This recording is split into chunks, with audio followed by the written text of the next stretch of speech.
ఎప్పుడైనా మనం చేసే మంచి పనుల మూలంగా దుఃఖం లభించి ఇంకొకరికి వారు చేసిన చెడు పనుల మూలంగా సుఖం లభిస్తే మనసుకి తప్పకుండా అనిపించవచ్చు, అలా సత్కార్యాలే చేయడం వల్ల, ధర్మాన్ని అనుసరించటం వల్ల కలిగే ప్రయోజనమేమిటి అని.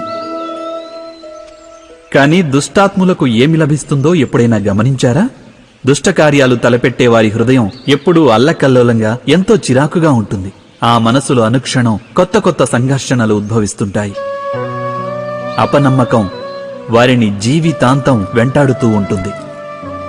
ఇదేనా సుఖమంటే? అయితే ధర్మ మార్గాన నడిచేవారు, సత్కార్యాలు చేసేవారు, సచ్చీలురైన వ్యక్తుల మనసులు సర్వదా ప్రశాంతంగా ఉంటాయి.